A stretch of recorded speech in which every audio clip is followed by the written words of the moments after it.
João,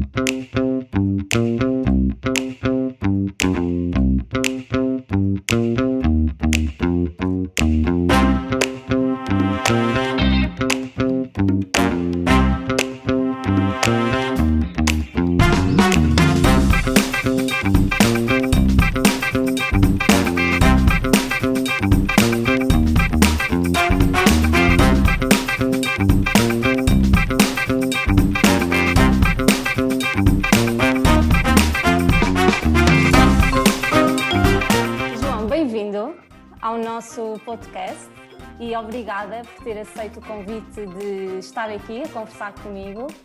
É um gosto. Como é que foi receber o convite para participar no 30º Congresso? Foi um orgulho. Participar no Congresso da Ordem dos Médicos Dentistas é alguma coisa que nos parece muito bem desde o início, não é? Portanto, é alguma coisa que nós almejamos conseguir fazer desde muito cedo. E, portanto, é uma referência, não é? E mais ainda O Congresso neste da Ordem dos ano. Médicos Dentistas é, ao nível nacional, fora formações de especialidade um bocadinho mais pormenorizadas ou mais específicas, o evento de referência ao nível da medicina dentária. Portanto, é uma honra e não pode deixar de ser uma honra ser convidado para falar no Congresso da Ordem. E mais ainda neste tempo atípico, mais ou mais não é? neste contexto atípico e sobre uma Exatamente. área de que eu gosto tanto e de que me dá tanto gozo partilhar com colegas e, portanto, obviamente que sim, é um gosto. Ainda bem. João, qual é a primeira coisa que vai fazer assim que reencontrar os colegas no 30º Congresso? Aquela que eu gostava de fazer era abraçar toda a gente.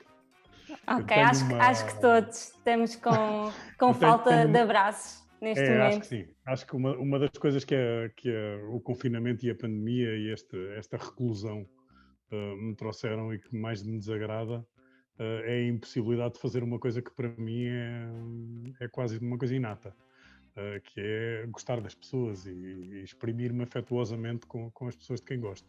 E a pandemia tirou-nos isto, não é? A parte social, a parte do convívio. Isso, absolutamente.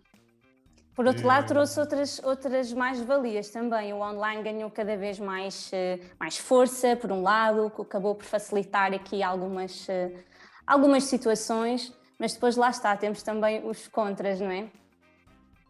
Sara, criam-se novos contextos e a gente aprende a viver com as coisas, não é? Exatamente. E portanto, é óbvio que se criaram uma série de mecanismos de socialização que são importantes e que começam a tomar um lugar muito mais de destaque relativamente àquilo que era, mas não deixam de ser uma forma estranha para nós que vivemos de uma forma latina de nos exprimirmos socialmente, não é? É verdade. E portanto, eu recordo-me que assim nós criámos um grupo entre colegas e amigos, obviamente, durante este período de confinamento, portanto, desde março do ano passado, um grupo de malta amiga que por acaso somos todos colegas e que começámos a encontrar-nos todos de copo de branco na mão e um bocadinho numa onda de encontro de amigos por Zoom. Videochamadas, mas fundamentalmente reuniões por Zoom. Uhum. E concretizámos um bocadinho a nossa vontade de estarmos juntos através do Zoom. Combinámos um sistema de partilha também científica e aproveitámos isso de uma forma muito prática para nos formarmos uns aos outros naquilo em que cada um era melhor, fazendo uma apresentação daquilo que já tinha feito sem grande elaboração científica, mas para podermos partilhar uns com os outros por Zoom aquilo que cada um sabia fazer melhor para enriquecer um bocadinho os outros. Uhum. E à noite, assim, num sistema um bocadinho fora de hora, já fora do ambiente familiar e dos filhos de cada um, acabámos a encontrar-nos e a realizarmos todos socialmente um bocadinho com isto. Mas não é igual. Claro que não. Mas tivemos que nos readaptar todos, não é? E tentar manter de alguma forma. Aprendemos social. todos a viver de uma forma diferente. Exatamente. Ao nível familiar, ao nível profissional, ao nível social. Todos criámos novas rotinas, novas dinâmicas e aprendemos a satisfazer-nos socialmente de outra forma. Mas quer dizer, eu continuo a gostar de abraços. Claro, acho que todos. João, voltando aqui um bocadinho atrás no tempo, o João sempre quis ser médico dentista ou já teve outra profissão em mente? Eu quando era pequenino queria ser polícia, não é? Ok, interessante, tudo a ver. Mas passei por uma fase, já mais crescidote, em que, porque tinha uma referência familiar muito próxima que queria ser, que era advogado, que meti na cabeça que ia ser advogado. Depois comecei a entrar pela área da saúde, comecei a achar que era bonito tratar pessoas. O meu pai é médico e é estomatologista e, portanto, eu tinha uma referência muito concreta na área da medicina dentária e estomatologia. Então já tinha algumas influências. E muito cedo comecei a direcionar, não porque ele me influenciasse, porque ele sempre fez questão de se deixar à parte dessa decisão, mas porque, quer dizer, se calhar por admiração, acabei a encontrar na medicina dentária uma referência, que foi uma referência que acabou a levar-me avante com esta caminhada e com este trajeto. E ainda bem que assim foi, porque eu sou um apaixonado pela profissão. Sem dúvida. E o que é que, enquanto estudante, achava que seria incrível quando fosse médico dentista, mas afinal não é assim tão incrível?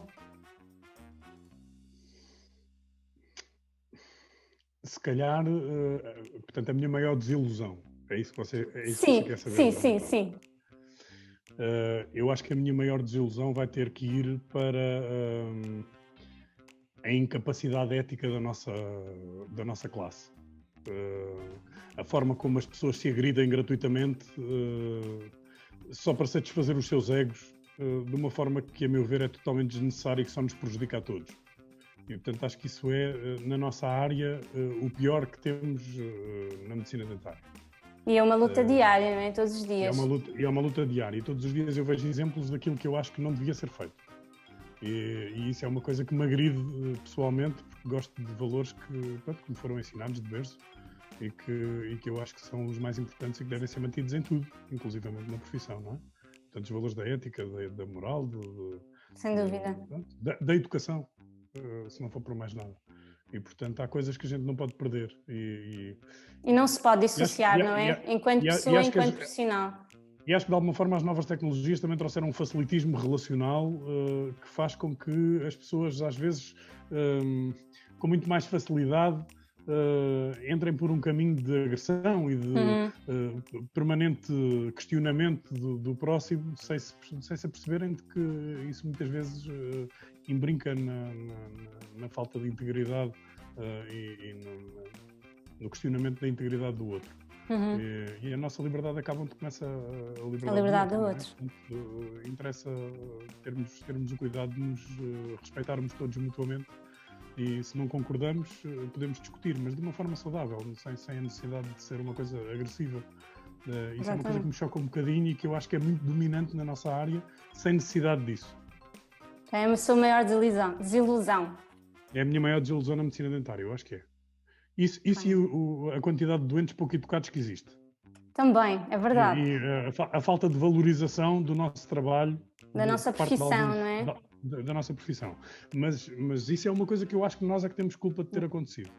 Também portanto, depende muito de nós, também concordo, é verdade. Acho que nós, médicos dentistas, nos pomos a jeito globalmente, permitindo que isso aconteça sem que isso tivesse que acontecer. Sem dúvida. E bom, mas é assim. É esse o caminho que temos levado e, portanto, é difícil batalhar. Mas temos que insistir, não é? E tentar sempre, pelo menos, ficar de consciência tranquila, que estamos a fazer o nosso melhor, de acordo com os nossos valores. Vou fazendo a minha guerra diária. Exatamente, é uma guerra diária, sem dúvida. João, quando é que deu a primeira conferência? Lembra-se da sua primeira conferência? Eu acho que tem que ter sido na faculdade, não é? E, portanto, eu quando acabei o curso, fui convidado para ficar ligado à cirurgia como docente do pré-graduado. Na altura, quem era regente de cadeira era o professor Paulo Valeixo Coelho, que era o regente da disciplina de cirurgia na Faculdade Estatal, na FUNDUL, e que me deu a possibilidade de ficar ligado à cadeira de cirurgia oral. E foi naturalmente enquanto docente da cirurgia oral que fiz as minhas primeiras palestras sem ser como aluno e foram uma tremideira. Um nervosismo, não é? De resto, como vai ser falar na Ordem dos Médicos Dentistas, não é? Porque não acredito! É um congresso super especial e, portanto, obviamente que traz alguma ansiedade, mas vai ser um gosto e um prazer. Mas é um nervosismo natural, não é? Da própria ocasião, sim. Claro. E é completamente diferente, Sara, porque passaram 17 anos de experiência clínica e, portanto... Claro. Já há outra bagagem, não é? São muitos dentes inclusos tratados Pois. e isso traz-nos uma tranquilidade relativamente à temática, que é uma coisa que não Claro. tem...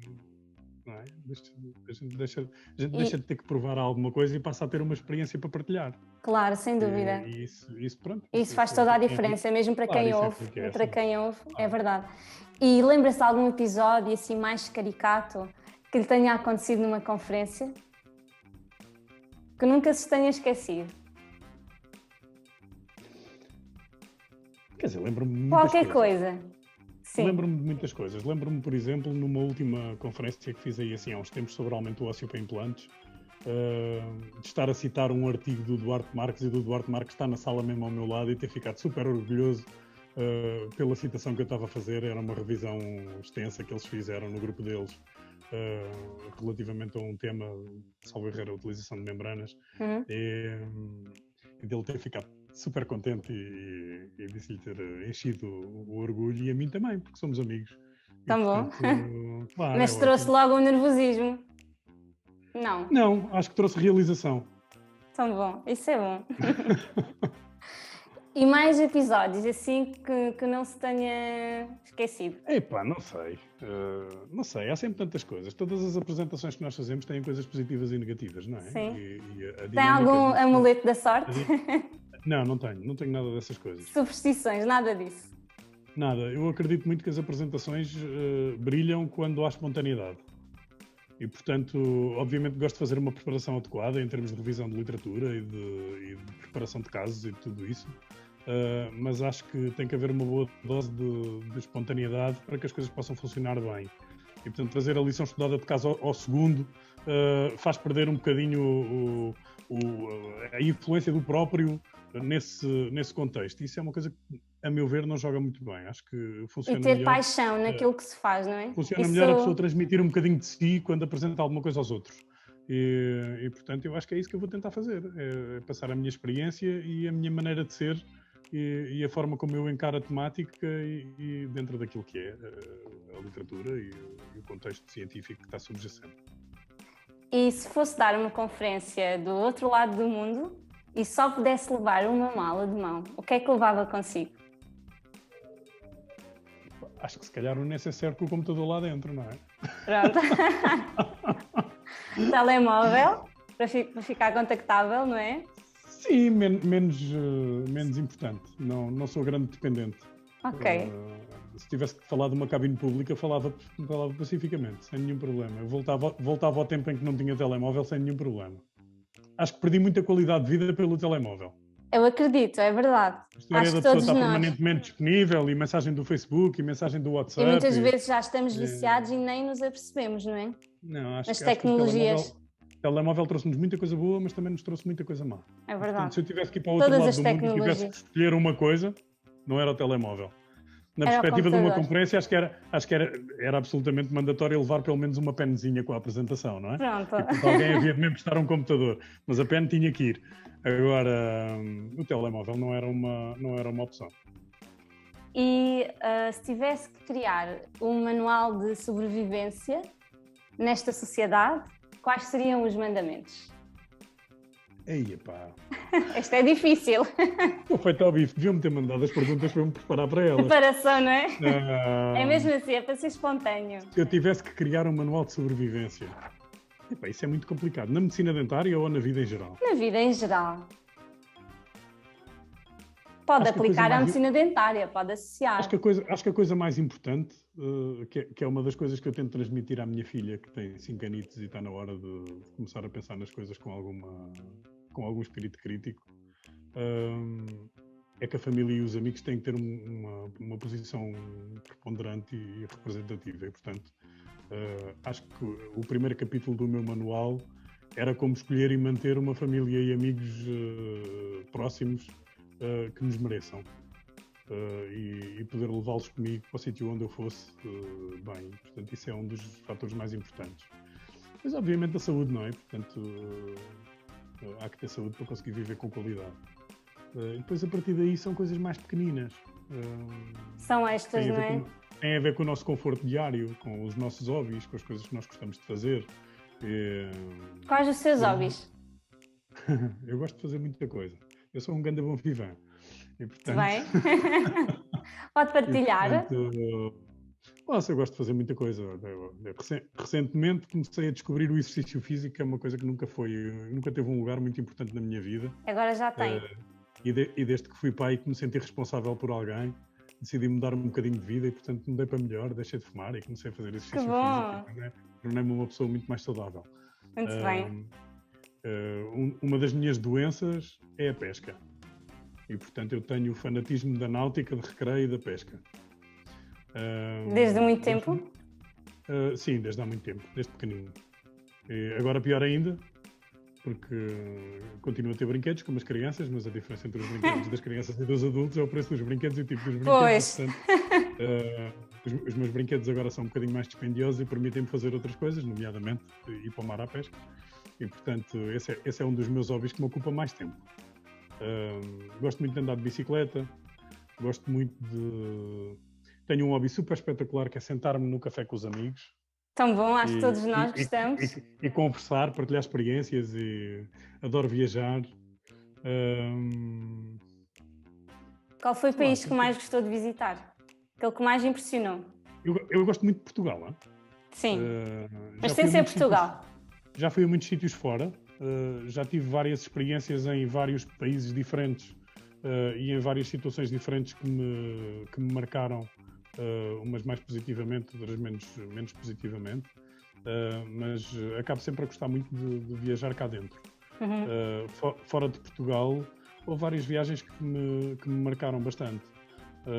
Lembro-me perfeitamente, enquanto estudante de faculdade, de viajar com... Eu fazia parte da turma da faculdade, eu tive o privilégio de poder estudar em 2 faculdades e por isso conheço muita gente e faço muito... Então também estava ligado à música. Estava. Esse é um outro hobby, que é um hobby marcante da minha vida. E, portanto, fiz parte da turma da faculdade e no contexto da turma fomos ao Canadá fazer um espetáculo em contexto de inverno e apanhámos menos 30 graus nas cataratas do Niagara. Meu Deus! E com menos 30 graus nas cataratas víamos as cataratas a congelar na descida da água e foi um espetáculo super espetacular. Eu lembro-me como se fosse hoje de sentir a força da natureza quando se soltavam aquelas estalactites, na prática eram estalactites de água que se formavam à descida da água nas cataratas com o frio e que de repente estouravam lá em baixo com uma força que era alguma coisa de espetacular. Gostei muito de visitar os cenotes do México, gosto muito de fazer mergulho. É outro lado. Mais um hobby, são muitos, estou a ver. Gostei muito de conhecer os cenotes no México. Sei lá, já fui a tantos sítios e conheci tantas coisas bonitas que adorei mergulhar no Mar Vermelho. Há tantas coisas bonitas para se fazer e para se aproveitar no mundo. É verdade, agora é que também damos ainda mais valor a isso, não é? Às viagens, à nossa liberdade. Estarmos confinados em casa é uma coisa que nos deixa muito ansiosos por ir passear e por ir explorar esse mundo. Sem dúvida. E, João, porquê é que os colegas não devem perder o 30º Congresso da OMD? O Congresso dos Reencontros, nós estamos a apelidá-lo do Congresso dos Reencontros. Vai ser mesmo assim? Vai ser épico. Como todos os outros congressos da Ordem, vai ser épico, mas este vai ser um congresso em que nós deixamos de estar em presença e precisamos desse contacto. E, portanto, para quem não possa ir presencialmente, obviamente que o online vai ser uma forma de minorar o problema, mas voltarmos a encontrar-nos presencialmente e podermos vivenciar um encontro enquanto classe, que normalmente é sempre um encontro muito positivo. Acho que vai ser uma coisa muito boa para todos. E a última pergunta, João, esta é clichê. Pode ser difícil. Não, esta é muito fácil. O que dizem os meus olhos? Isso mesmo. O que dizem os seus olhos? O que dizem os meus olhos? Dizem que sou feliz e que estou numa fase ótima da vida. Tive 2 filhos recentemente, agora tive um Francisco recentemente, este ano tive um pequenino que me enche de alegria e, portanto, sou uma pessoa muito completa, vivo muito feliz em termos familiares e em termos profissionais, sou super realizado profissionalmente tenho uma clínica que funciona muito bem, que tem os padrões que eu acho que deve ter em termos de ética e de bom funcionamento e de relação entre colegas e com os doentes, e as coisas funcionam muito bem, e portanto conseguimos fazer os bons tratamentos que achamos que devem ser feitos dentro dos padrões de ética que consideramos que são fundamentais. Gosto muito de estar na faculdade como docente da pós-graduação de Cirurgia Oral e Implantologia Oral na faculdade em Lisboa. Acho que damos boa formação e que conseguimos uma proximidade com os alunos e com os doentes que permitem criar um sistema que funciona bem. E tive essa possibilidade, e isso é um orgulho que eu gosto de manter. E portanto os meus olhos dizem que eu sou feliz. Acho que é isso. Obrigada, João. Foi um prazer conversarmos. Nada, igualmente. E estaremos juntos de novo em novembro. Está bem? Obrigado pelo vosso convite. Foi um orgulho receber o convite da Ordem para poder participar neste congresso. Este ano é um ano que, portanto, por várias questões, torna difícil eu poder ter uma participação com uma preparação como eu gostava, e vocês criaram as condições para que isso pudesse acontecer. E, portanto, isso significa que me valorizo, portanto, eu quero agradecer-vos isso. Nós agradecemos ter aceito o nosso convite também. E é um bocadinho isto. Obrigada. E, portanto, é com muito orgulho que vou estar presente. E nós vamos estar a ver a sua conferência no dia 6 de novembro, se não me engano. Muito bem, Sara. Obrigada. Obrigado. Até à próxima. Obrigado e cumprimentos. Obrigado.